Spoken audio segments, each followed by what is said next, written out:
Bom dia para quem eu ainda não consegui dar bom dia. O slide está aparecendo, gente? Sim? Não? Sim, tá aparecendo. Show de bola. Galera, como eu já falei com alguns, como que eu vou dividir as aulas agora?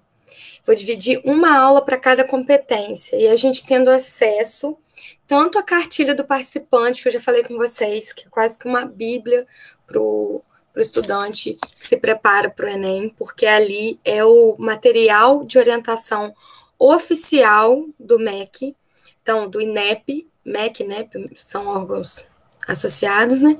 Então vocês têm que ter acesso e também com as orientações do curso de capacitação de corretores. Quando eu era estagiária no IFTA Peruna, eu tive acesso a esse material porque o professor coordenador do meu estágio lá, ele era corretor de redação. Então eu vou usar esse material como referência, porque depois disso eu não tive experiência como de contato com correção, não tive muito interesse, tive tempo também. Eu pretendo, depois que acabar o doutorado, que eu acabo ano que vem, se Deus quiser, aí eu pretendo retomar. Mas então eu vou usar esse material que eu já tenho para vocês, com vocês. E é um material que o tema de redação era sobre aquela questão dos processos migratórios no Brasil no século XXI, tá bom? Antes de tudo, eu vou precisar conversar um pouquinho sobre escrita, como que eu tenho que conceber, pensar essa escrita, e especificamente em relação à competência 1, tá bom? Então, vamos lá. Relembrando, recobre na sua cabecinha quais são os itens, o que, que se avalia na competência 1. A competência 1 é demonstrar domínio da modalidade escrita formal da língua portuguesa. Isso significa que, dentro daquele contexto de redação, espera-se a modalidade culta, escrita formal, sendo empregada ali. Ai, Joane, isso é muito simples de entender, é só empregar norma culta. Ok, mas eu vou mostrar para vocês hoje que algumas questões, como a gente tem a nossa fala muito próxima da gente, porque a gente muito mais fala do que escreve, não é verdade? A gente acaba incorporando algumas marcas da fala, da oralidade no nosso texto escrito.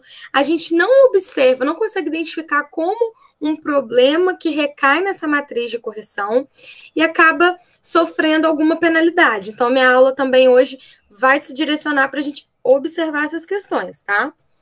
Então, aí os níveis, né, de análise. Acho que o principal ponto, eu já bati muito nessa tecla com vocês, é a questão de que desvio gramatical é aceitável, sim. E eu vou mostrar para vocês uma tabela do que eles consideram como desvio gramatical. Isso também é importante vocês saberem, porque só fala assim, desvio gramatical, fica muito vago na cabeça da gente, né? Se eles são considerados, se não forem reincidentes, ou seja, se você não errar naquilo ali mais de uma vez. Então, eu acho que isso é um ganho da matriz, porque ela considera que se você esquecer um acento na palavra saúde, você não vai perder 40 pontos, cair do nível 5.200 para 160 por conta daquilo ali. Agora, se você tiver uma reincidência sobre emprego da acentuação em determinadas construções, aí sim você acaba sendo penalizado. Tá? Aí foi reincidente no emprego de acentuação nas proparoxítonas que necessariamente precisam ser acentuadas. Deixou de ser excepcionalidade, ou seja, uma coisa que aconteceu uma vez, excepcional é isso, tá? Caracterizou, então, reincidência, aí sim você desce de nível. Na verdade, gente, os corretores agora, eles têm usado até uma outra tábua que permite até você conseguir uma pontuação entre 160 e 200. Por exemplo, 180, tá? Tábua de correção agora tem permitido isso, pelo que eu soube. Então, vamos lá? E nível. Eu vou trabalhar cada nível com vocês. Eu vou dar um exemplo em cada nível para a gente analisar hoje, tá todo coloridinho para vocês verem no que está perdendo ponto. Vai ser interessante vocês verem. A gente volta na tabela daqui a pouco, tá? Aí, notem o seguinte, tá? Na cartilha do Enem, ele vai dizer assim, que O que seria, então, o que configuraria, então, a possibilidade do aluno perder pontos nessa competência? Se ele apresentar possíveis problemas de construção sintática ou haver presença de desvios. Aí agora, então, são esses dois grupos, tá? Esses dois conjuntos. Agora é interessante a gente observar o que eles entendem como problemas de construção sintática, o que é isso, e o que eles entendem como desvio gramatical, tá bom? Então, essa tabelinha que eu montei aí, ó. Na primeira coluna, vocês vão observar o seguinte, que em relação à construção sintática, você precisa estruturar suas orações e seus períodos garantindo que eles estejam completos e contribuam com a fluidez do texto. Joane, quando que o trecho não está completo? Às vezes o aluno vai usar uma oração subordinada. Vamos lembrar o que seja uma oração subordinada? São aquelas introduzidas pelo que ou se, tá bom? E aí, ele esquece que numa oração subordinada eu tenho a principal e eu tenho a que vai acompanhar essa oração principal. E ele constrói a oração somente com aquela introduzida pelo que. Então, vamos lá, ó. Exemplo. Embora os casos de Covid-19 tenham aumentado e complicado a situação da cidade de Iguaçuí, ponto final. Qual a continuidade? Tá bom, você colocou um embora, os casos tenham aumentado. Quando você coloca um embora, uma oração de concessão, você espera que logo depois venha a parte boa, porque você está concedendo, fazendo uma ressalva sobre algo, ó, embora os casos tenham aumentado. Quer dizer que em seguida você vai apresentar uma outra visão, que contrasta com a primeira, que é diferente da primeira. Tá, embora isso esteja acontecendo, o que tem de bom aí? Aí fica um nó na cabeça do avaliador, porque a oração não ficou completa. Eu vou mostrar exemplos para vocês na tábua ali de correção, em trechos, exemplares, não no sentido de serem bons, mas exemplares no sentido de mostrar esses problemas de construção sintática. Então, aquela frase que você começou a escrever, você não releu o seu texto, ou releu muito rápido, e você não observou que você não concluiu a frase. Já passaram por isso? Já verificaram esse tipo de situação? Quando a gente constrói períodos muito longos, é bem comum isso acontecer, tá? Então, fiquem atentos. E isso atrapalha a fluidez da leitura, porque a leitura, a gente fica assim, tá faltando uma informação aqui. Ah, sabe outra coisa que é comum também? Quando falta um verbo. Gente, eu esqueci de mandar um link para um aluno aqui. Eu vou mandar rapidinho. Agora que eu lembrei, lembra que eu falei com vocês que os alunos da tarde gostam de assistir? Deixa eu compartilhar aqui. Ai, coitados, segunda vez que eu começo a aula, esqueço. Deixa eu mandar para ele mandar para os meninos. Ai, o link não foi, benção. Ele não tá online, parece. Opa. Enfim, vamos lá, enviei. Qualquer coisa ele assiste depois. Tá aparecendo meu slide? Sim, não? Fala para eu poder ouvir, Sim, gente. tá aparecendo. Obrigada, meu amor. Beleza. Problema de construção sintática, então, gente, é o problema da construção da oração de vocês. Uma outra coisa que é comum é quando a gente esquece o verbo da oração, é sério. A gente ali naquela correria, escrevendo um monte de coisa, querendo botar um monte de ideia, a gente às vezes esquece o verbo da oração. Tem casos assim. Não é que você vai pensar assim, gente, mas que pessoa tonta, como assim ele escreveu uma oração sem um verbo? Não é que ele escreveu uma oração sem um verbo. Ela lembra do verbo na oração. Só que na hora de botar no papel, sabe? Na correria de escrever rápido ali, ela pulou o verbo. E isso atrapalha, obstrui muito a comunicação, tá bom? Quais são, então, os itens que eles vão considerar como desvios gramaticais? Então, fiquem atentos. Os desvios são, muito cursinho vende só falando assim, são os desvios de convenção escrita. A gente precisa saber exatamente o que sejam, né? Problemas de acentuação, ortografia, uso de hífen, emprego de letras. Isso aqui acontece muito, gente. Empregos de letras maiúsculas e minúsculas e separação silábica. Ó, você já tem algum colega, não sei se é o caso aqui da turma, que eu acho que eu tinha um aluno nessa situação. Aquele aluno, aquele colega que ele só escreve letra garrafal, ele não usa letra cursiva. Letra garrafal, gente, É como se a pessoa só escrevesse assim, ó. Ó, Joane, tá vendo? Ele não escreve cursivamente, ó. Não sei se tá dando para vocês verem. Se não estiver dando, alguém fala aí para mim. Ó, em cima é letra garrafal, ou seja, você só coloca letras maiúsculas. Embaixo é cursiva. Qual a diferença? A diferença é que na cursiva eu consigo identificar maiúscula de minúscula. Na garrafal é. Ah, Joane, mas eu faço uma garrafal que igual no seu J, eu faço o seu J maior e as outras menores. Gente, mas isso aqui é um perigo, porque se o seu avaliador ele não conseguir distinguir qual que é maiúscula, qual que é minúscula, você está cometendo um desvio gramatical. Você já pensou se cada palavra sua ele vai descontando ali? Você tá lascado. Então, quem só escreve com letra garrafal tem um problema sério, porque não é que o Enem proíbe a letra garrafal, porque tem cursinho também que vende essa ideia, é a proibição da letra garrafal. Não há, mas a sua letra garrafal ela tem que fazer a distinção do maiúsculo do minúsculo. E isso é uma coisa complexa de se conseguir, porque quem se habitua a escrever com letra garrafal não costuma ficar ligado nisso.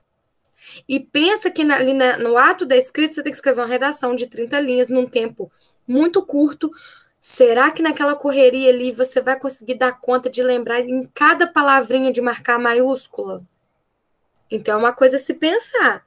Ou trabalhar a questão da letra cursiva, ou fazer um trabalho em cima disso aí, porque você tem que identificar maiúsculo de minúsculo. Sabe por quê?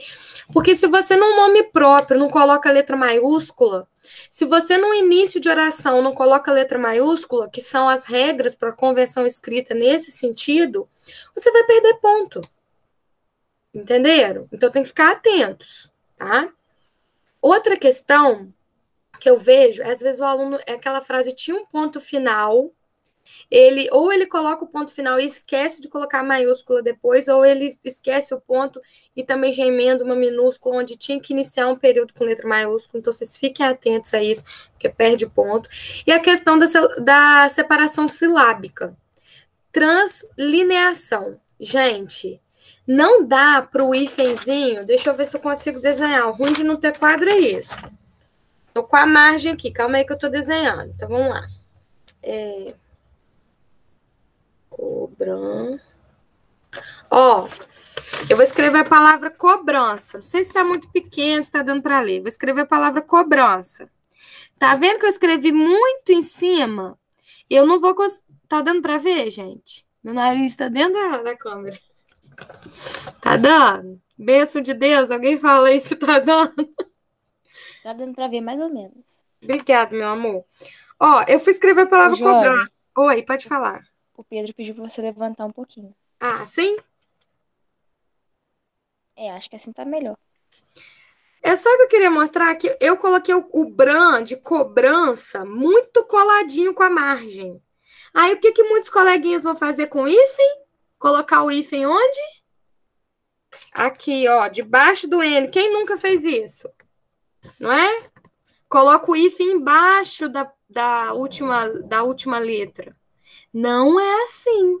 O hífen tem que ser na frente. Vocês já viram o uso de hífen embaixo, gente? É só na redação que às vezes a gente coloca isso, porque não está cabendo, não é? Mas não funciona assim. O hífen tem que ser colocado na frente. Só que eu coloquei muito perto da margem, e aí o hífen não consegue ficar na frente, que ele vai pular a margem. Aí eu vou também desconfigurar o texto. Então, o que eu deveria ter feito? Parado no co, colocado o hífen e o brança ficar na próxima linha. Então, observem isso. Esse tracinho da translineação, que significa trans, além, lineação, que é as linhas. Eu vou além daquela linha e vou pular para outra. Isso que chama translineação. Você tem que lembrar que esse tracinho que demonstra a separação de sílaba é um hífen. Hífen, você coloca... você não coloca embaixo da palavra. Situação nenhuma. Você vai escrever a palavra couve-flor. Você coloca o hífen de couve-flor debaixo do E? Não coloca. É o mesmo caso. E isso faz... Aí você foi reincidente nessa questão, vai perdendo ponto. Tá vendo que é coisinha boba? que a gente tem que criar o hábito. Eu já corrigi várias redações aí de vocês e as pessoas fazendo esse esquema do hífen. Então, ó, já fica esperto, tá bom?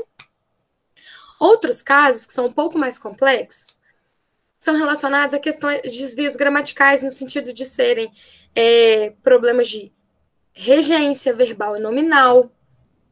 E aí, a gente tem que tomar bastante cuidado. Por isso que é importante estudar regência. A gente está acostumado, por exemplo, o verbo namorar, a gente sempre fala, fulano namora com Beltrano. Namora com. A gente sempre fala, namora com. Mas a regência do verbo namorar namora sem o com, sem a preposição. Então, ó, fulano namora-se Beltrano. Não tem esse com, mas no uso a gente fala. Então é um problema de regência. Então é importante ficar atento. Esses problemas de regência, geralmente, eles estão relacionados ao problema de crase, tá? Porque alguns verbos exigem essa complementação com a crase. É a regência deles que exige que no complemento, ou seja, no que vem depois do verbo, essa próxima palavra deva ter uma crase. Então, a gente tem que tomar bastante cuidado com isso. Joane, como que eu resolvo isso? Além de você prestar atenção nas aulas, que são... A gente já teve alguns vídeos, assim, daquela época da aula do Amazonas, sobre regência, sobre... Acho que concordância que foi. Ficar atento a isso e também praticar. Sabe por quê, gente? É no professor olhando o seu texto que ele vai entender que tipo de desvio desse é mais comum. E aí você começa a observar pela correção dele esses desvios, e aí você começa a pegar em cima daquilo ali. Você sabe que, caramba, vou ter que começar a dar uma olhada, trabalhar mais a regência. Mas é a prática de produção de texto que vai te levar a isso, tá? Tem que praticar. Quando eu tô corrigindo redação, você já deve ter observado que às vezes eu coloco assim, C1. Quando eu coloco C1, é porque a maioria dos corretores tinha um cursinho de Juiz de Fora que corrigia redação assim. E eu achei muito interessante. Quando no texto o avaliador já coloca C1, você já sabe que naquela construção ali tem um problema de competência 1.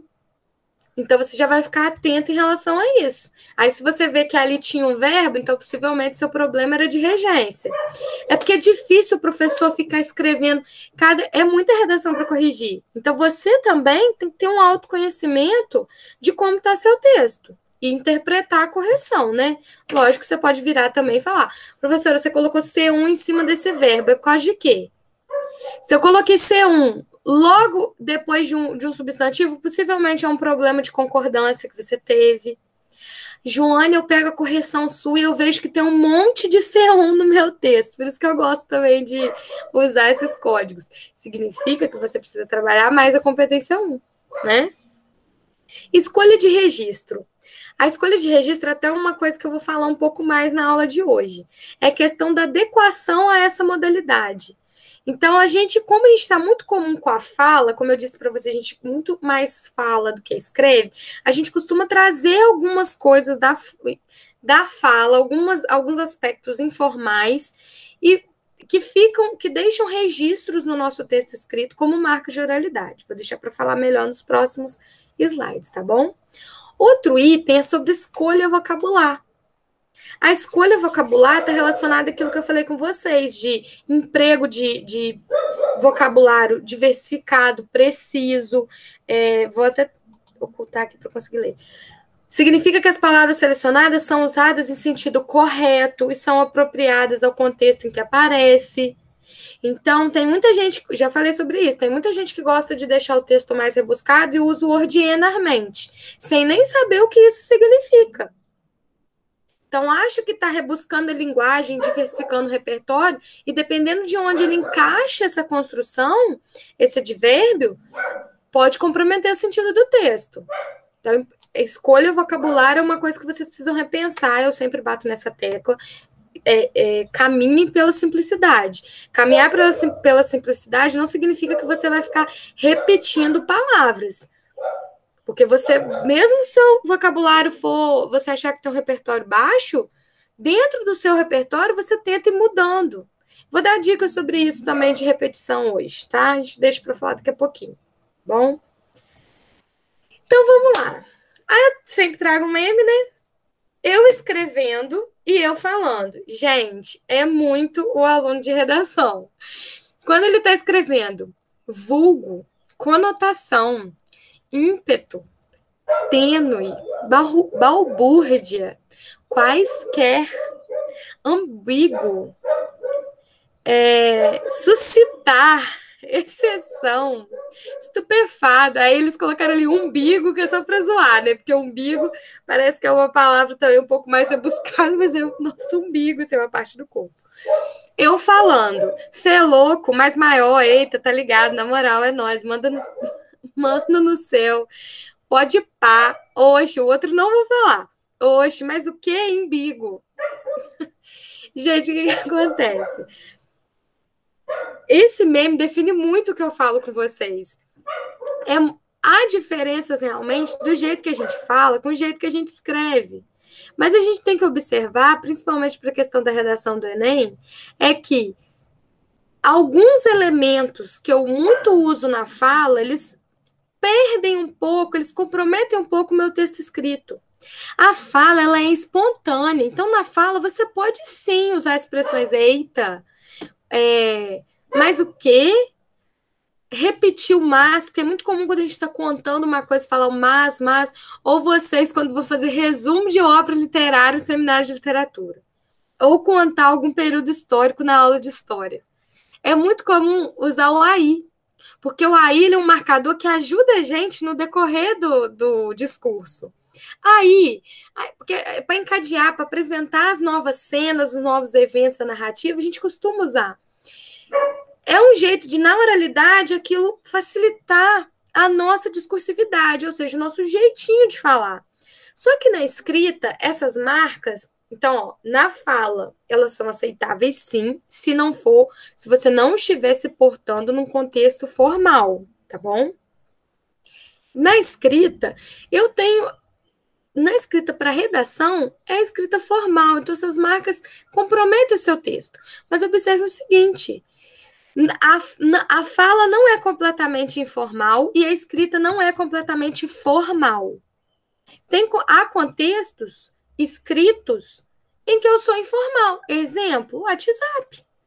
No WhatsApp é um contexto escrito que a gente escreve ali e a gente pode ser informal, não é verdade?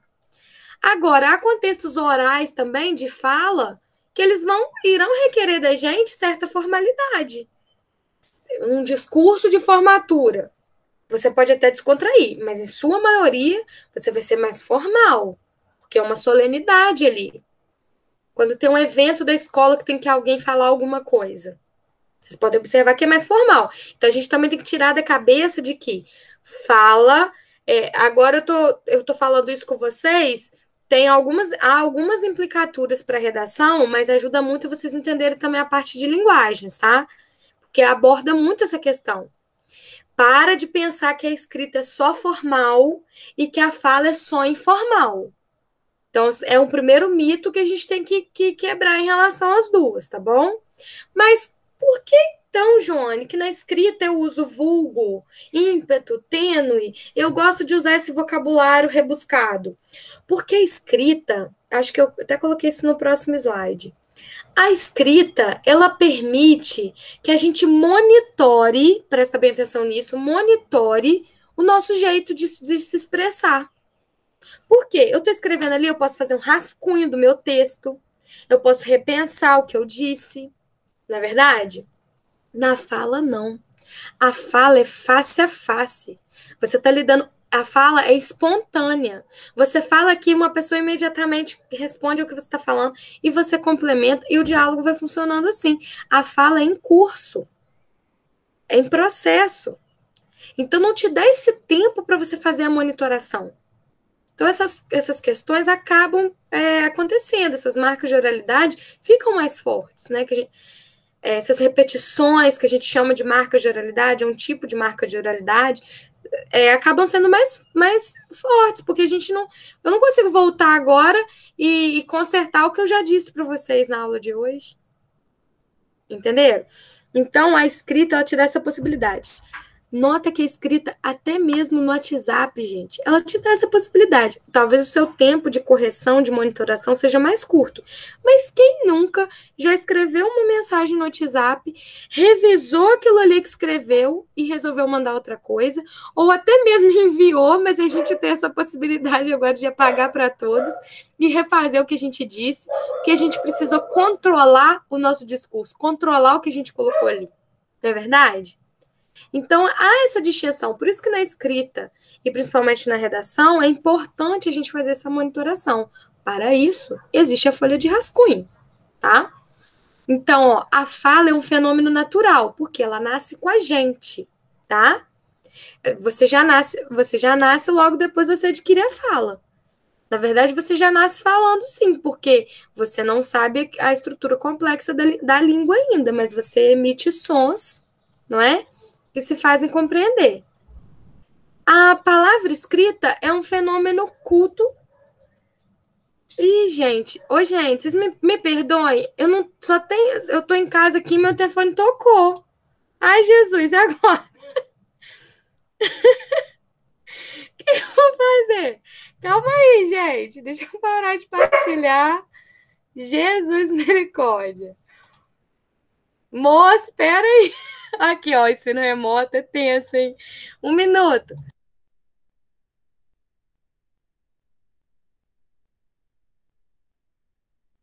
Gente, me perdoa, eu vou ter que atender. É o correio, e agora? O que que eu faço? Eu vou atender. Beijinho, já tô voltando.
Jesus, pensa numa mulher acabada.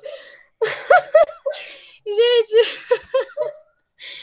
ai meu Deus, eu moro num apartamento muito alto. Ai. Vou ter que fazer edição dessa aula para postar no YouTube.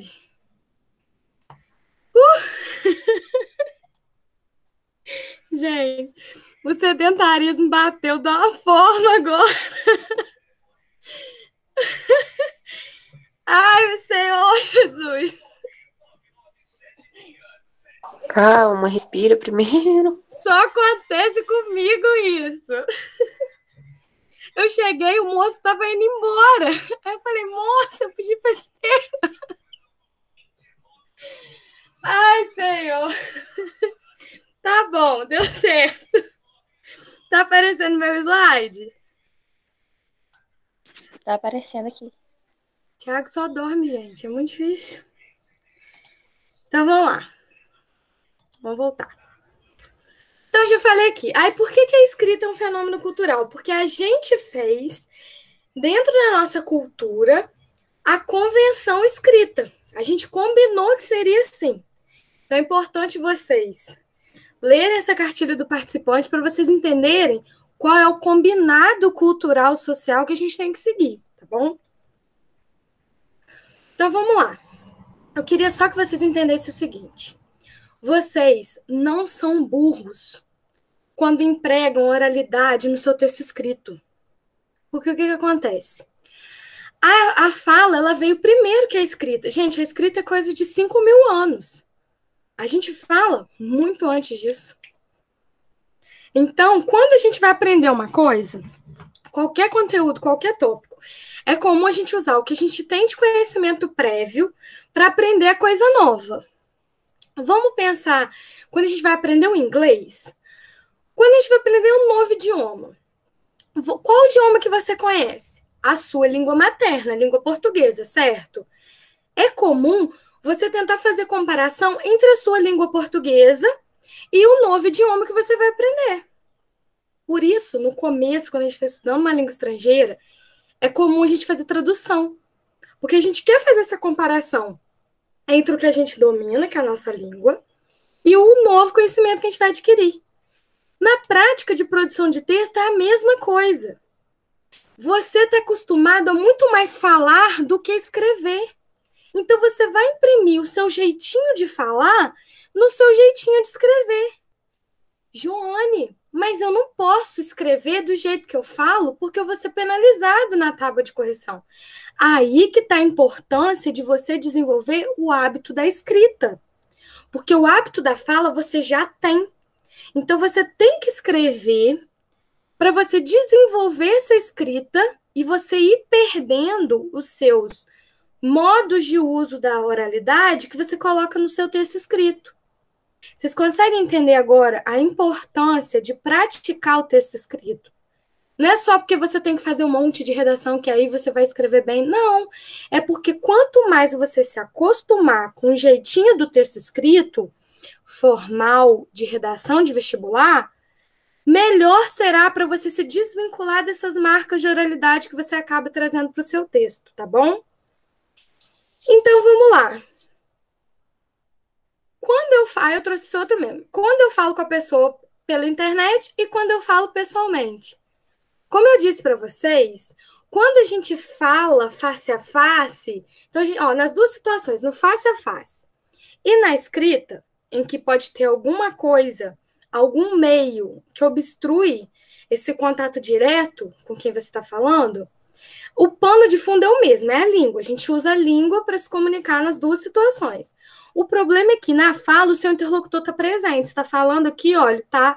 Ele te responde automaticamente. É uma comunicação síncrona, ou seja, ela ocorre em tempo real naquele momento. Na escrita, não. Pensa bem, gente. Na escrita, o interlocutor é tão ausente que vocês sabem para quem vocês estão escrevendo a redação do vestibular? Vocês sabem que é um avaliador. Mas vocês sabem o perfil desse avaliador, as coisas que ele considera. Então, por isso que está um pouco assim, o contexto surreal da redação. Porque você não tem esse contato. Esse interlocutor é ausente. Então, isso é mais uma dificuldade que a gente tem Por isso que é importante olhar as orientações, porque você não conhece o seu interlocutor, esse seu avaliador. Ele é um interlocutor ausente. Mas se você segue as mesmas orientações que ele lá tem que seguir, talvez você consiga se aproximar mais dele, tá bom? Como que funciona, então, para você desenvolver a oralidade? Eu tenho certeza que vocês já desenvolvem bem, porque vocês nasceram. E pensa só, gente, se você tem 17 anos, você está há 17 anos habituado com a oralidade, que você está falando, desde que é um bebezinho. Agora, a escrita oralidade a gente adquire quando a gente desenvolve quando a gente vai para a escola. Então, é um hábito que vocês têm que começar a desenvolver. Uma coisa que difere a escrita, e vocês têm que implementar isso da oralidade. Na oralidade, a gente está conversando aqui. Não podem acontecer coisas que a gente mude de assunto. Igual aconteceu de eu ter que parar aqui e atender o correio, e quando eu voltei, eu mudei um pouquinho de assunto e depois eu voltei para a aula.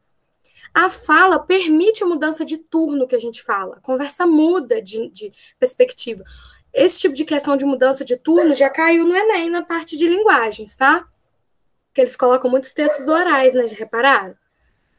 Na escrita, não. Na escrita, como você planeja, organiza, projeta o seu texto, tem que ser uma unidade temática só.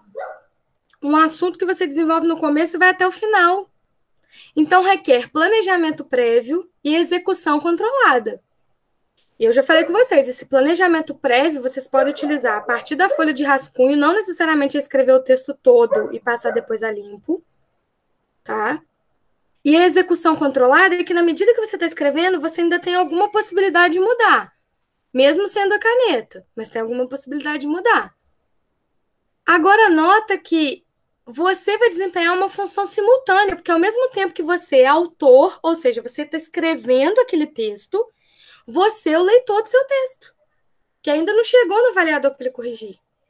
Então, vocês têm que tomar muito cuidado com essa função de leitor. A revisão é importante. Não dá para você entregar um material para o seu professor sem você ter dado uma lida ainda é pouco. O ideal é você fazer mais de uma leitura. Outra coisa, a gente às vezes vicia no nosso texto, a gente não observa os nossos desvios. Então, é interessante você convidar alguém para ler seu texto. Além de você perder a questão do bloqueio, da vergonha de alguém estar lendo, você ainda vê uma outra pessoa que não está viciada com aquele texto, porque você lida muito tempo ali com aquela escrita. Então, às vezes, você já tá tão fixo na sua cabeça o período que você queria escrever, que ele pode estar faltando o verbo ali, mas você já lê como se o verbo estivesse ali. Alguém já passou por isso? Então, por isso que é interessante você convida um amigo ou o seu próprio professor para ler o seu material, tá bom? Gente, itens, então, marcas de oralidade que a gente vê no texto escrito, anotem aí para vocês tentarem correr disso. Repetição de item lexical, ou seja, de construções, de palavras.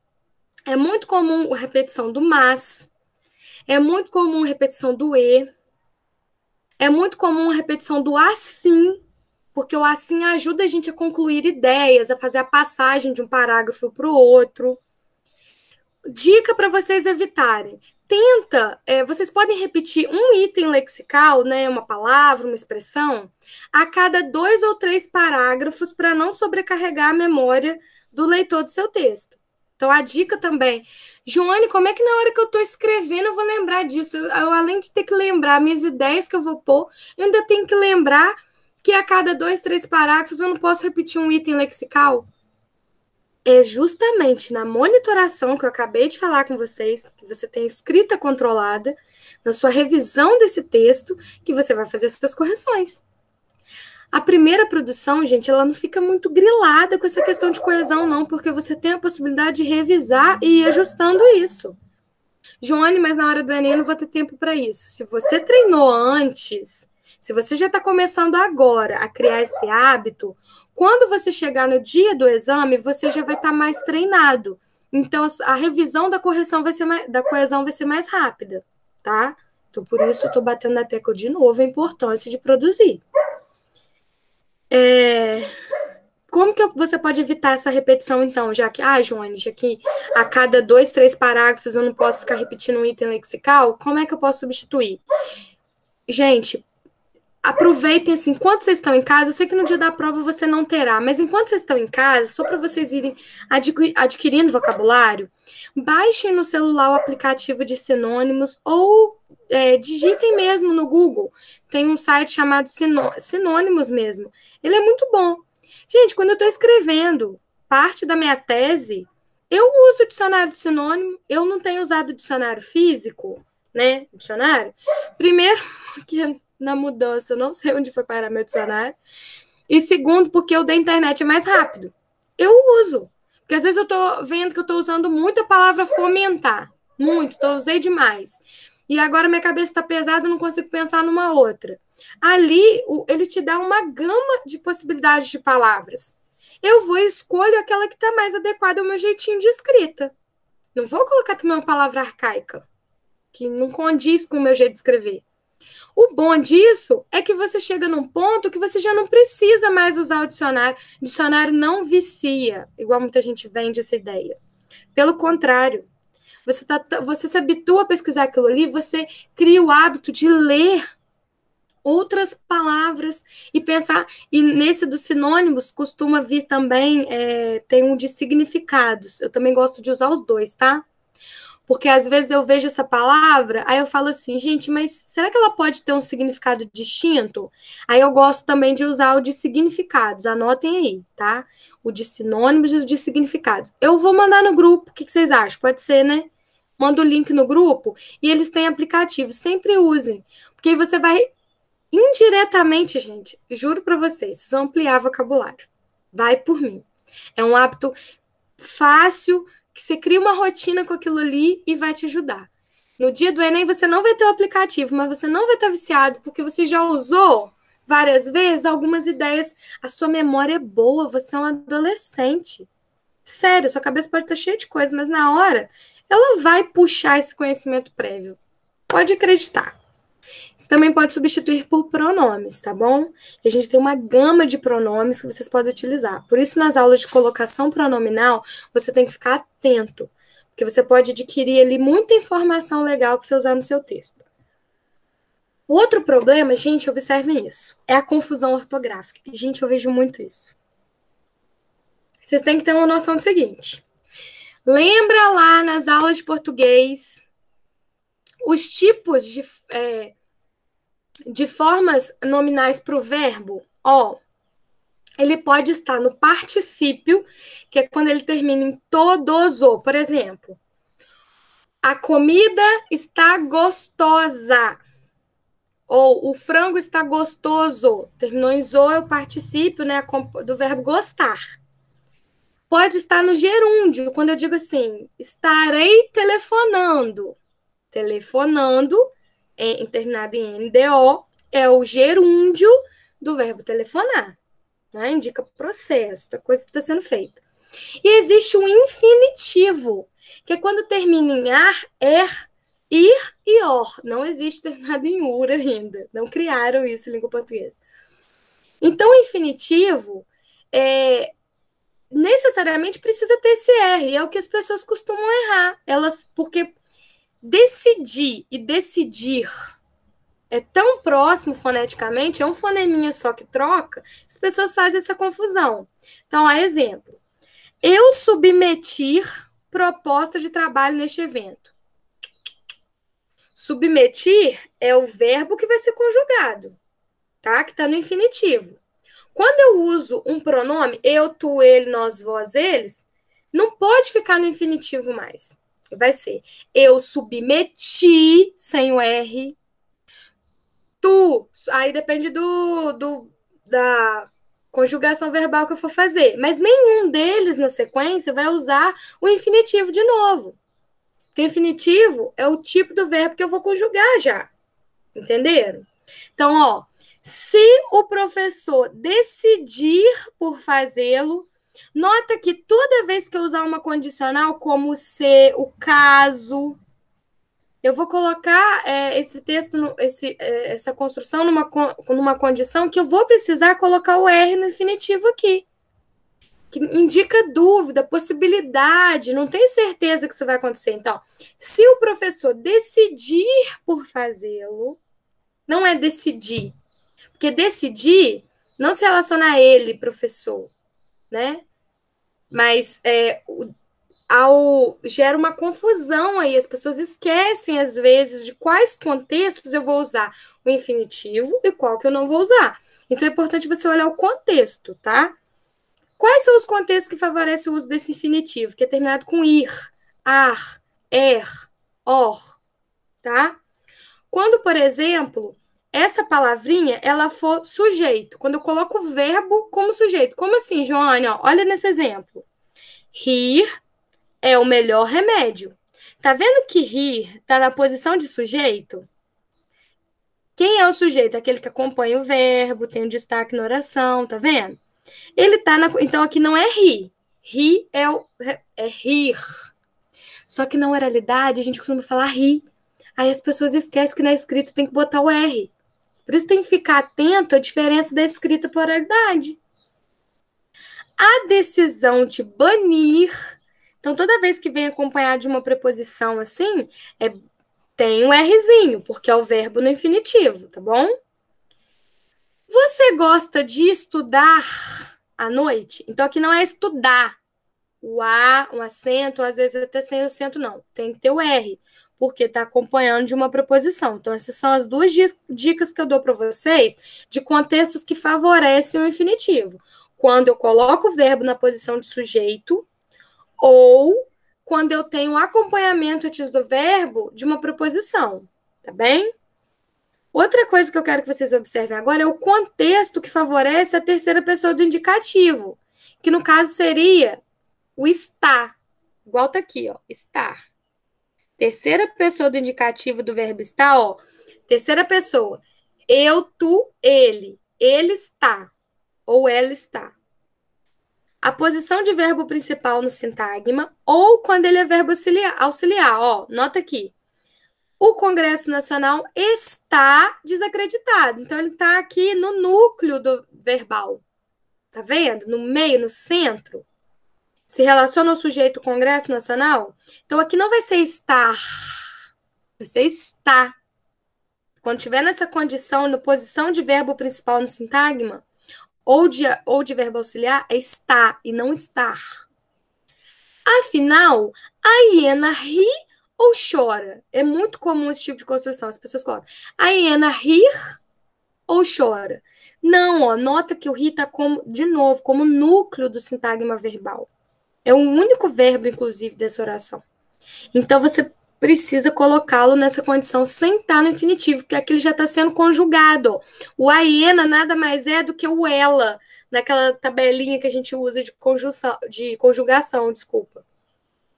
E esse aqui é muito comum. Eu consegui aprender a tocar a nova música. Tem muita gente que escreve, eu conseguir. Não. Eu consegui, porque eu já estou conjugando o verbo. Conseguir é o verbo no infinitivo que será conjugado. Aqui ele já está conjugado. Então, eu tenho até o uso do eu. Eu consegui, primeira pessoa do indicativo. Né? Então, eu não tenho esse Rzinho. São coisas que acontecem muito. Essa confusão ortográfica acontece muito. Em língua portuguesa, a gente costuma cortar algumas palavras na fala. E a gente acaba trazendo isso para a escrita. Nota nesses exemplos aqui. São as orações relativas cortadoras. Por exemplo, a gente costuma... Acho que o segundo exemplo vai ficar mais claro para vocês. Quando a gente conversa, observa a regência do verbo conversar. Você conversa com alguém, certo? Só que quando a gente faz a inversão da frase, a gente costuma esquecer a conjunção. No caso aqui, a preposição. E aí, o que gera isso? Um problema de desvio gramatical. E vocês perdem ponto na tábua de correção. Notem aqui. Dona Ivone, a pessoa que a senhora conversou ontem está aqui. Não é comum na fala a gente usar assim? A pessoa que você saiu ontem chegou aqui. Mas é com que? Porque você estava acompanhado. Então, o verbo conversar, o verbo acompanhar, admitem o uso da preposição com. Então, você precisa de com quem você conversou, acompanhado de ou com quem, ok?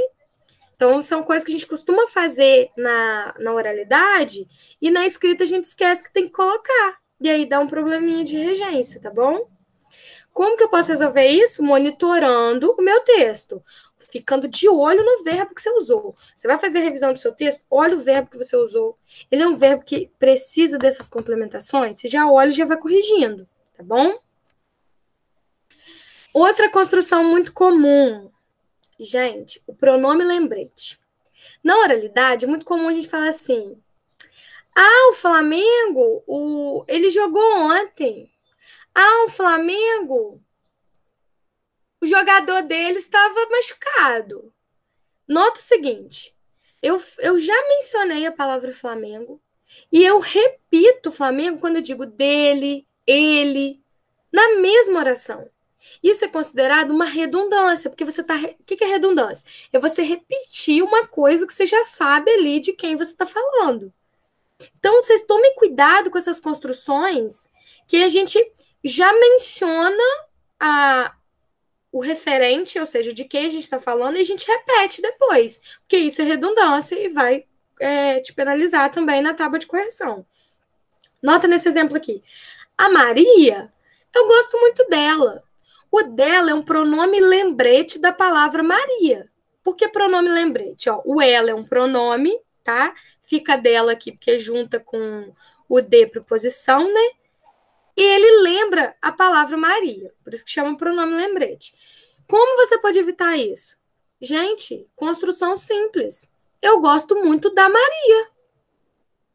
Entenderam? Mas como na oralidade a gente costuma, assim, vai conversar com alguém, a gente já quer destacar para a pessoa sobre quem a gente está falando, a gente costuma fazer isso. Ah, Maria, gosto muito dela. Em vez de falar, eu gosto muito da Maria. Porque você desloca o referente, a palavra Maria, para o final da oração. Então, não dá muito destaque na oralidade para a pessoa te ouvir, para saber de quem você está falando. Isso na oralidade funciona. De você deslocar aqui esse referente e repeti-lo depois. É muito bom até. Mas na escrituralidade não é legal. Porque confere redundância. Tá vendo? Uma coisa simplesinha que a gente pode trazer da nossa fala e colocar no texto e pode penalizá-lo. Então, tomem cuidado, tá bom? Outra questão também é com o uso dos pronomes, né, gente? É justamente novamente essa repetição. O que é muito comum na fala, ó?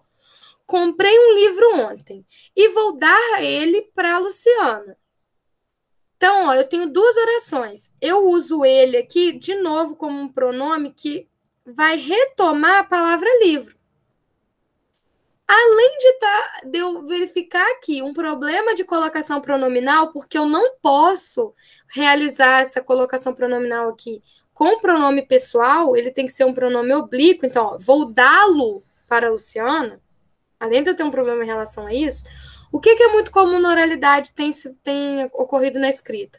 As pessoas cortam esse pronome também. Às vezes evitam o erro, né, e cortam. Ó, comprei um livro ontem e vou dar para a Luciana. E do jeito que essa construção ficou aqui, tá bem, vou dar para a Luciana, a gente entende que é o livro, mas o verbo dar tem várias conotações, fora que você deixa aqui de desempenhar a colocação pronominal. Então, são coisas para a gente observar também no uso da língua, tá, gente? Eu não coloco o pronome pessoal do caso reto para estabelecer a colocação pronominal aqui, não. Eu tenho que usar o do caso oblíquo. O caso reto são quais? Eu, tu, ele, nós, vós, eles. Tá? Agora, do caso oblíquo, o, a, lhe. Tá bom? Por fim, queria mostrar para vocês que a escrita, então, gente, ela não é só um produto, tá? Ela é um processo, então você precisa escrever, você precisa revisar, você precisa reescrever depois dessa revisão, e aí chegar à sua produção final. Por isso que eu sempre falo com vocês que não adianta fazer 10 redações de 10 temas distintos, você precisa trabalhar aquele item específico e ir se aperfeiçoando a sua discursividade. Então, por isso que o planejamento é importante. Do mesmo jeito que o professor ou a proposta de redação do Enem preparou aquela proposta para você, Porque eles prepararam, eles pensaram no tema, eles pensaram nos textos motivadores. Você também precisa planejar a elaboração do seu texto. Não dá mais para você. Se você está escrevendo redação, já pegando o lápis, já indo direto para a escrita, tá errado. Tem que organizar, tem que pensar em como você vai estruturar. Tá bom? E esse hábito é importante vocês criarem. Agora eu queria abrir aqui com vocês, não sei se eu vou conseguir. Deixa eu ver se eu vou conseguir aqui. Parar de partilhar. Eu queria abrir a matriz, a correção do curso de capacitação de corretores rapidinho com vocês. Sei que já está dando o nosso tempo, mas só para mostrar na prática o que eles estão considerando em cada nível da competência 1, tá, gente? A gente está indo para a reta final. Sei que vocês podem estar cansadinhos. Vou compartilhar a tela com vocês. Uma janela. Abriu? Cadê? Ainda não abriu. Peraí, gente. Vai abrir agora.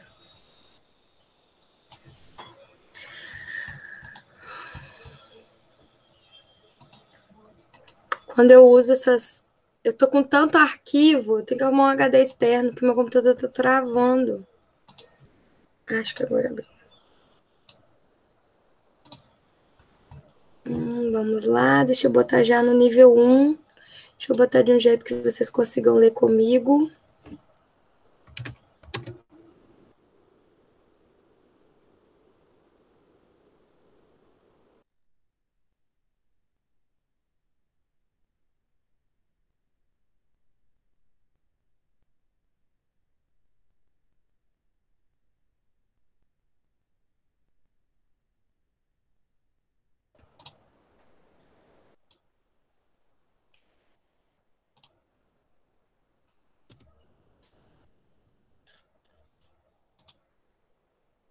Ô, misericórdia.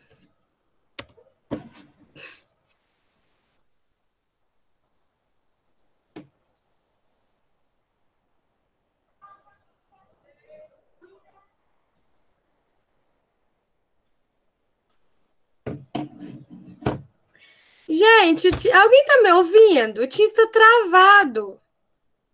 Alguém tá me ouvindo? Não tô ouvindo. Dá pra ouvir, sim. O que tá aparecendo pra vocês? A minha tela tá branca. Tá aparecendo só você, não tem nenhuma outra. Gente, Tá tá aparecendo, branca. não. O que eu vou fazer? Será que se eu sair, eu acho que para de gravar? Nossa, tem que ver. Ó, eu vou fazer um print pra vocês. Oi, Jesus. Abençoa pro trem terminar logo pra dar tudo certo. Eu acho, gente, que nem os nossos computadores estão aguentando mais ensino remoto. Eu já mandei o computador para técnico nessa época de ensino remoto tantas vezes. Mas é porque eu tenho muito arquivo. Aí tem que ter um HD externo. Não dá para salvar um monte de arquivo no computador. Pesa mesmo. Aí, gente, eu acho que eu vou ter que reiniciar tudo. Meu medo é perder essa gravação. Gente, ó, não tem solução. Vou tentar reiniciar. Vai ser mais rápido que eu ficar guardando isso aqui, eu acho.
Estão me ouvindo?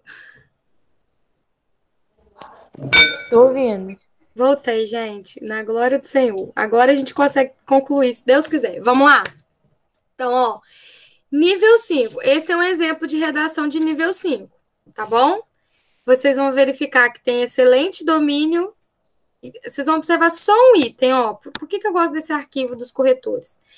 Porque eles mostram, ó, essa redação de nível 5, só um item em vermelho que eles destacam como um problema de competência 1, que é justamente aqui, ó, com a tendência do movimento migratório para o Brasil. Deixa eu só arrumar. Como a tendência do movimento migratório para o Brasil é aumentar devido ao crescimento do país, a melhor maneira de conviver com esse fato é interpretá-lo de maneira positiva. Os imigrantes, por exemplo, muitas vezes são qualificados, como aqueles vindos da classe média haitiana, e podem suprir a necessidade do Brasil nessa área. No caso, ele deveria ter utilizado, empregado, o nesta área, porque ele já mencionou a área antes. Então, a área está próxima. Então, o único problema que ele teve aqui foi de uso do pronome, tá? Porque, vocês sabem, né? Aquela retoma um item longe do texto. Então, se fosse algo que ele mencionou no parágrafo anterior, o nesta é algo que está próximo do discurso. Então, ele já mencionou a área antes. Não é? Que é a questão do desenvolvimento.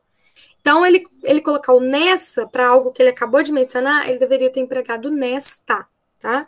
Mas foi um único caso, excepcionalidade, não houve reincidência, continuou pleno na competência de nível 5, tá?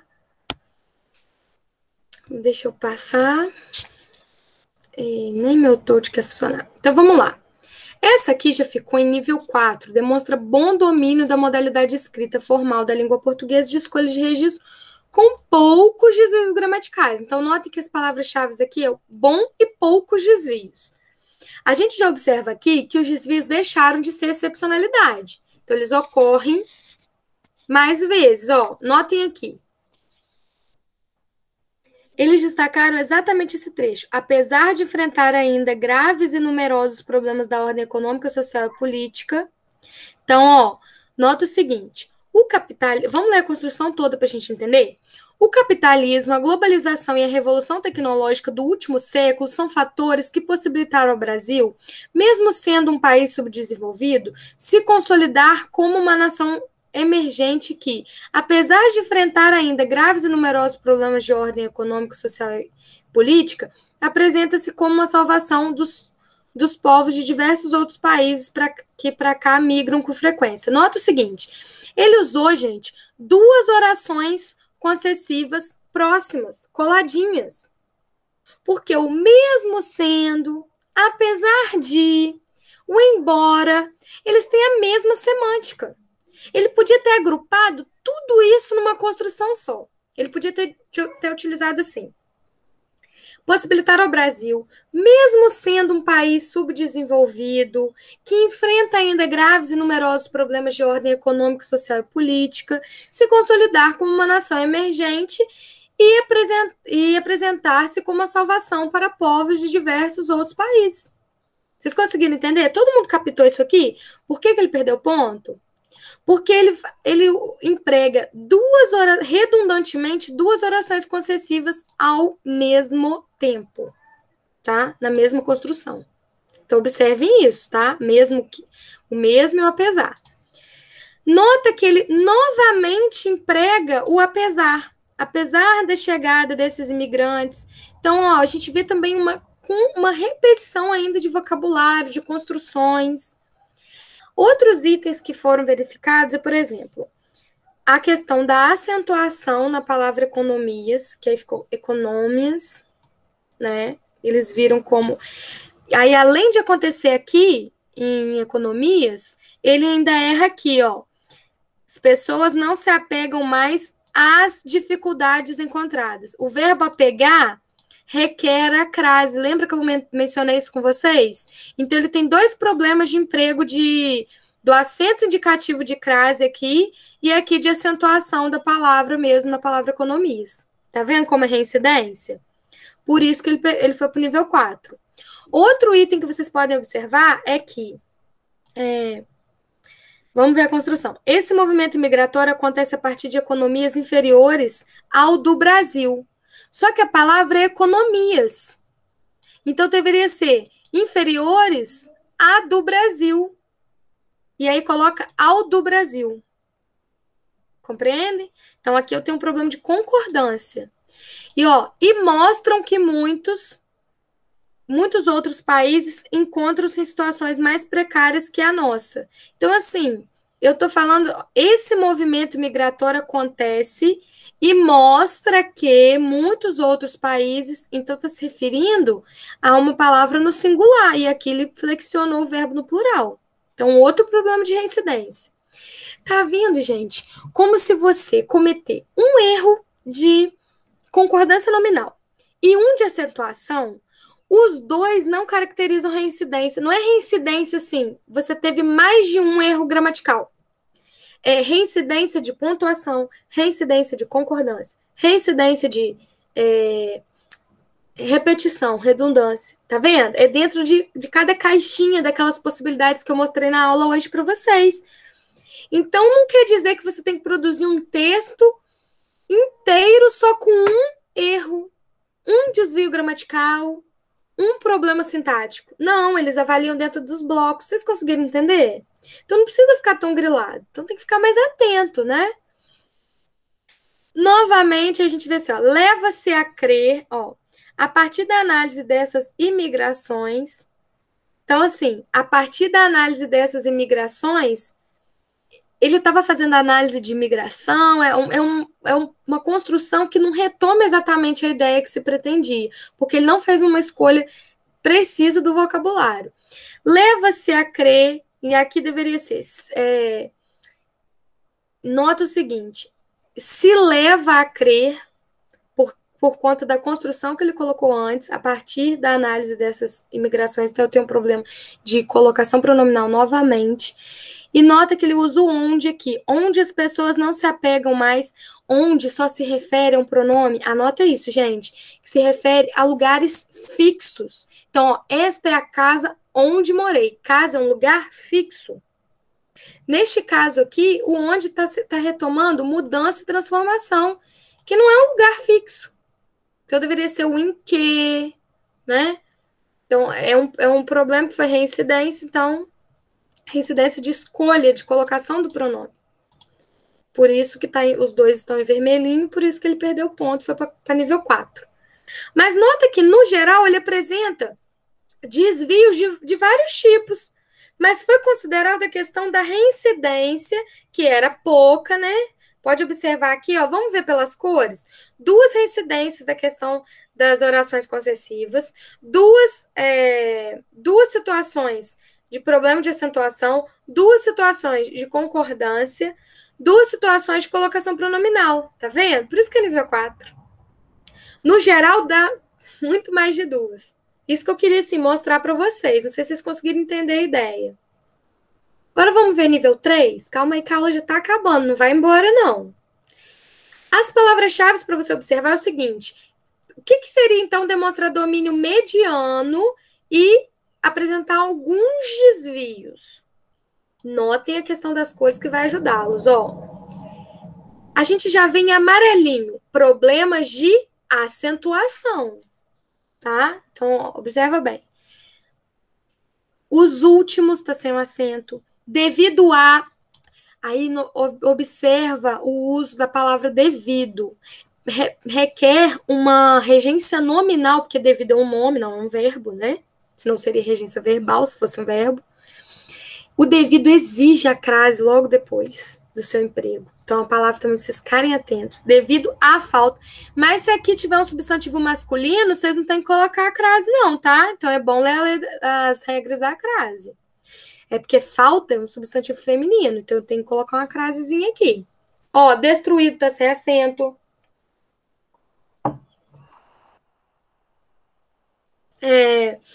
Aqui deveria haver um protecionismo à população. Protecionismo também, na regência nominal dele, requer uma crase aí, no A. Não posso ouvir mais aqui, mas sim. Então, eu não sei por que eles colocaram esse mais em amarelo. Eu acho que na hora que foram marcar, eles erraram nas cores. Porque o mais aqui não é um problema de acentuação. O mais aqui é um problema de ortografia. Porque o mais correto seria o mais de adversidade, que é o mais sem o i. Esse mais com i é o contrário de menos. Então, não é o correto para se empregar aqui, porque aqui eu estou unindo duas orações de sentidos opostos. Quando eu faço isso, eu uso mas, não mais, ok? Então, anota aqui. Ah, lembra que eu falei com vocês que vou empregar a crase? Quando eu tenho um substantivo aqui no feminino, aí eu preciso da crase. Nota que aqui em trabalho, ó, vocês estão conseguindo ver? Se não conseguir, me fala. Eu tenho um substantivo masculino. Trabalho está no masculino. Então, não deveria ter a crase aqui. Onde ele devia colocar, ele esqueceu. E onde não tinha, ele colocou. Por que isso pode acontecer? Na correria, gente. Não deu tempo de fazer uma revisão. Porque você entende que ele tem uma noçãozinha de crase, sim. Se não tivesse nenhuma, ele não ia colocar crase em lugar nenhum. Mas naquela confusão, ele derrapou, tá bom? Nota que brasileiros, além de ser uma palavra no masculino, está no plural. Então, não há essa crase aqui também. Deem uma lidinha nas regras de crase, ajuda muito, tá, gente? Tá vendo como é que a crase costuma ser um problema? Em verdinho, tá? Em verdinho, deixa eu só...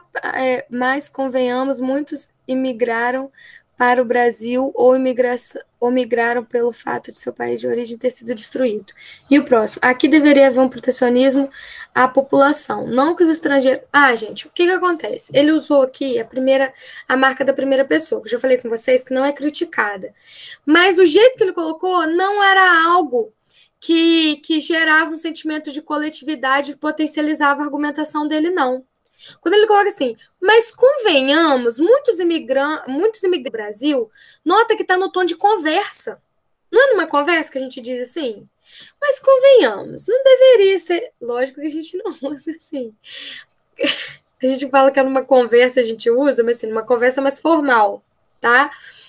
Então, convenhamos, dê um tom muito de diálogo. Vocês não podem estabelecer diálogos, conversas com o seu interlocutor, tá bom? Então, a penalidade é nesse sentido. E a ideia de população também ficou muito apelativo. Essa questão, assim, não é algo que favorece a argumentação, como eu já mostrei para vocês em outras aulas. Inclusive, se eu não me engano, é naquela aula de movimentos argumentativos, tá bom? Vamos olhar, deixa eu ver a próxima cor. Se eu esquecer alguma cor, vocês me falem, hein? O país está em grande desenvolvimento por causa da Copa do Mundo e das Olimpíadas, mas convenhamos, muitos imigraram para o Brasil ou imigrarão pelo fato de seu país de origem ter sido destruído por catástrofes ou mesmo a falta de emprego. Gente, observe o seguinte, falta de emprego e destruição, tá? Então, a falta de emprego, não necessariamente... Vocês conseguem ver a relação que ele faz de destruição por catástrofe? Destruição por catástrofe vem um problema natural, um terremoto, um enchente, no caso da realidade brasileira, enchente, isso é destruição por catástrofe nesse sentido. Eu tenho, de fato, uma destruição no sentido concreto da palavra. Agora, a falta de emprego gerar destruição, do jeito que ele colocou, entendeu? E nota, além disso, que ter sido destruído por catástrofe, e eu precisava colocar aqui, por falta de emprego, para gerar o paralelismo. É isso? Porque, ó, se eu já usei aqui, destruído por, e dei um primeiro tipo de destruição, e eu vou apresentar o segundo tipo de destruição, lembra aquilo que eu falei com vocês, que a gente costuma, ó, tirar no português as preposições? Ele deveria colocar aqui também. Ou mesmo por falta de emprego. Então, tem um problema de paralelismo aí. Além da questão semântica, tá? Só para a gente não estender demais, que eu tô com medo de passar o tempo de vocês. Notem roxinho, vamos ver o roxinho? Protecionismo é o substantivo masculino, tá? Então, problema de concordância. Convidados a vir para o Brasil a trabalho, só que está se referindo a pessoas graduadas e suas famílias.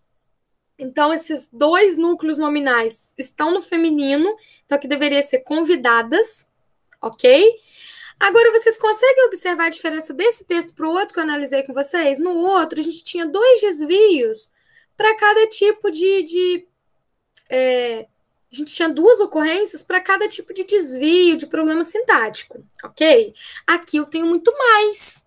Por isso que a gente encaixa como alguns. Eu queria mostrar isso para vocês, porque o aluno não tem dificuldade em entender assim, Joane, mas no nível 4, quantos desvios? Aqui eu já estou mostrando na prática para vocês, uma média, né? Pra vocês tentarem fugir. Notem amarelinho quantos a gente tem, ó. 1, 2, 3, 4, 5, 6, 7. Mas nos outros, no vermelhinho, eu tenho menos do que 7. Não, eu tenho 1, 2, 3, 4, 5, 6, 7. Não, tem 7 também. 8, na verdade, 8. Mas nota que em roxinho eu tenho só 2. Mas eu tenho, ó, vários grupos de possibilidade de erro, mas a quantidade é bem maior em cada uma. No roxinho eu tenho 2, em compensação no vermelho eu tenho 8. Então, entendem por que não poderia ser nível 4? Tem que ficar aqui mesmo no nível 3? Domínio mediano? Tá bom? Está quase acabando. Nível 2 agora, tá? Aqui eu tenho, ó, domínio insuficiente da modalidade escrita formal. É onde eu vou verificar muito esse tom de diálogo que eu acabei de mencionar com vocês. E apresenta muitos desvios. Aí você vai falar assim, Joane, se eu contar os desvios desse aqui e os desvios desse aqui, vai dar uma quantidade próxima. Mas eu quero que vocês observem. Olha a quantidade de texto produzido nesse nível 2 e a quantidade de texto produzido no nível 3. Então, é uma média também que eles vão verificando. Você escreveu pouco e errou tanto, gente, algum problema existe aí, né? Então, vamos lá, ó. Nota que o tom dialogal você vê no você, venha. Você se direciona diretamente para o interlocutor. Lembra que na escrita interlocutor, na escrita formal aqui, eu falei com vocês hoje. Olha a importância do que eu falei no início. Ele é ausente. Você não pode ficar estabelecendo esse diálogo assim. Ok? Então, esse emprego de você, não. Tá? Venha é um emprego do modo verbal indicativo. Lembra que a gente estudou isso? O indicativo é aquele modo verbal, vocês devem ter visto mais no primeiro ano. Aquele modo verbal que indica ordem. A gente vê muito em propaganda, em manual de instrução, redação de vestibular, não. Venha. Fora o tom apelativo de campanha nacional que você traz para o seu texto e você não está produzindo uma peça publicitária. Você está produzindo uma redação de vestibular. Então, ó, tem que acabar com isso. Então, vamos ver o que está em verdinho, ó. País, você, venha, brasileiros, são, aprendendo, nossos, tudo com essa ideia de diálogo demais com o interlocutor, tá bom? Vamos ver em amarelinho, problemas de acentuação, ó. Você será... Gente, desculpa, nem podia estar fazendo isso, mas olha aqui. Agora o Brasil está aprendendo a dar o devido valor aos outros países que humilham os nossos. Na verdade, ele queria escrever humilham. Ó, estará, tá faltando um acento. Eu acho, seja do Haiti ou do... Eu não sei se ele queria escrever aqui Havaí, então problema ortográfico. Poderia expulsar, que eu acho que ele queria escrever, mas ele escreveu expulsar. Vários, faltou acentuação. Mas sempre, aqui deveria ser o mas, tá? Ele está disposto, na verdade seria disposto. Necessitados também está escrito errado, né? Problema de ortografia. Então, tá vendo por que também tá como domínio insuficiente? Muitos desvios num texto muito curto e desvios, assim, que são considerados problemas mesmo de alfabetização, como milhão, disposto, o jeito que está escrito necessitar. Ó, necessitar e necessitados, mesmo o radical, ele repete o desvio, tá vendo? Então, por isso que é nível 2. Nível 1, se você achava que a coisa já estava feia no nível 2, né? Vamos ver o nível 1? Nível 1 é domínio precário. e com diversificados e frequentes desvios gramaticais. Então, a gente vai verificar vários daqueles itens que eu falei no início da aula e muito frequentes. Muito mais daqueles desvios que a gente viu na aula e muito frequentes. Gente, mas aqui eu preciso problematizar uma coisa importante com vocês. Como que uma pessoa chega no terceiro ano do ensino médio e produz uma coisa dessa? Você tem que observar que o Enem é muito democrático. Todo mundo pode fazer o exame. E a gente tem um problema sério da educação do nosso país. Então, a gente tem que tomar muito cuidado na hora de avaliar essas construções também. Porque há pessoas realmente que não conseguiram atingir níveis mais elevados de escolaridade com qualidade por todo o nosso problema social, educacional, e por isso manifestam esse tipo de ocorrência. Então é muito fácil virar e falar assim, ai, que coisa horrorosa, ai meu Deus, a gente ri às vezes, porque a gente pensa assim, gente, como é que conseguiu escrever isso? Porque a gente foi privilegiado. A gente chegou num nível que a gente consegue olhar esse tipo de ocorrência e já ver que, caramba, não é assim.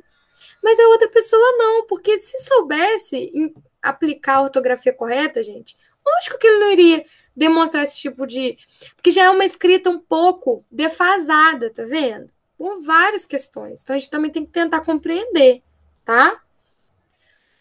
Dando continuidade, o Brasil tem que mudar em vez de mudar, então eu tenho também um problema de ortografia. Vocês vão observar que nível 1, os problemas de ortografia eles são mais sérios, eles refletem muito a questão da alfabetização, ok? Eningrates, que ele deveria...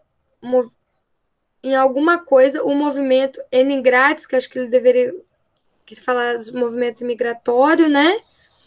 Tá alta, então o tá é uma marca de oralidade que foi representada aqui. O problema de pontuação, ó, sem querer, ele pode ter colocado essa pontuação assim que, ponto final. Não, quando eu uso o que, pressupõe que vai ter... Lembra aquilo que eu falei com vocês no início da aula? Eu uso o que, pressupõe que eu ainda vou colocar mais alguma coisa no meu texto, porque o que introduz uma oração subordinada. Ou seja, tem que ter uma oração depois aí. Só que aí ele bota o ponto final. Então, ele quebra, ele dá a pausa final. Então, não deveria ter esse ponto. E aí, vocês podem observar que são vários problemas de correção gramatical, no sentido da ortografia, acentuação, ó, dificuldades. Ele conclui texto. Ele conclui texto com ponto e vírgula. Então, mais um problema de pontuação. Aqui, falta pontuação final do texto, depois da palavra de... Na verdade, falta pontuação nesses dois parágrafos. Olha como ele inicia um parágrafo.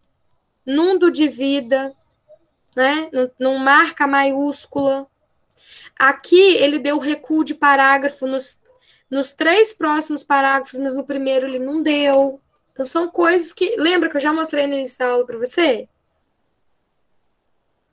Eu falo muito, gente, mas tudo que eu falei lá no início é para vocês observarem que agora na prática, tá bom? E nível 0 é quando demonstra desconhecimento mesmo da modalidade escrita.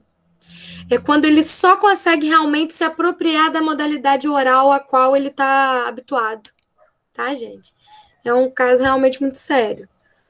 Ó, o semário é cruel, há muita história triste no Brasil, o movimento que as humanos faz para obter uma qualidade de vidas no Brasil é grande vontade para obter a busca de um novo conhecimento, é padrão de vida, comenta da sua própria língua portuguesa. Então, assim, a pessoa tem dificuldade por questões de registro, de colocar, e não só o registro, mas de conseguir colocar a sua ideia e ter coerência. A gente não consegue observar isso, né? Então, gente, eu precisava mostrar, porque agora acho que vocês têm uma noçãozinha, né, de... O aluno fica tão se perguntando sobre isso. Deu para vocês... Deixa eu ver as mensagens. Misericórdia, sim. Acontece, gente. Toda aquela questão, a gente ri, assim, é normal rir, porque a gente acha muito surreal. Que legal que a gente acha surreal, significa que somos privilegiados. A gente também tem que entender toda a nossa dinâmica, que é segregatória, né, é muito complexo. E por o Enem ter essa democratização, todo mundo poder fazer, a gente acaba observando essas questões. E eu já falei com vocês que o Enem, inicialmente, ele servia para avaliar a qualidade da educação brasileira. Eles tinham que ver esse tipo de situação no Enem e observar que, pera lá, alguma coisa precisa ser feita. Todos os dados de perfil desse candidato, desse grupo de candidatos que tem esse desempenho discursivo, eles têm disponível. Então, eles têm que fazer alguma coisa com essa informação, né? Para finalizar, que eu sei que vocês já devem estar cansadinhos, a nossa aula demorou muito. Eu sempre gosto de deixar um poeminha, né? Não saiu ainda, só para fazer uma fruição aí na mente de vocês.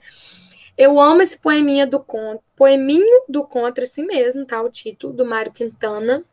Eu amo, porque ele é muito curtinho, mas ele diz uma coisa muito importante. Todos esses que estão aí, atravancando o meu caminho, eles passarão. Eu passarinho. Ele também é um poeta modernista. Os modernistas gostam de brincar e inovar na linguagem, né, gente? Ele vai falar justamente daquelas situações, daquelas pessoas, porque, assim, esses que estão atravancando o caminho, podem ser pessoas, podem ser situações, eles vão passar. Eu passarinho, no sentido de vou passar plena sobre isso, esse tipo de coisa não irá me incomodar, não irá me atrapalhar. Então, é mais uma mensagem aqui que eu deixo para vocês, reforçando que vocês sigam o propósito de vocês. Então, não sei se eu disse isso na última aula, mas eu repeti aqui. Tem que pensar alto, tem que pensar que vai chegar alto, que vai tentar um curso alto, vai longe, porque você pode até errar onde você acertou longe, mas onde você acertar, ainda vai ser maior, uma posição maior do que você está hoje, só por você ter tentado. Então, obrigada por seu tempo. Essa é a mensagem que eu queria deixar hoje, espero ter ajudado vocês. Fiquem com Deus, bons estudos, tá bom, pessoal? Deixa eu ver quem ainda tá aí comigo para me despedir. Deixa eu abrir aqui. Beijo, Jennifer, beijo, Júlia, Maísa, Pedro, Micaela, Kelton. Deixa eu ver se eu esqueci de alguém. Acho que eu não esqueci, acho que eu falei todo mundo. Se eu não falei, beijos. Fiquem com Deus. Muito obrigada por estarem aqui, tá bom? Até mais!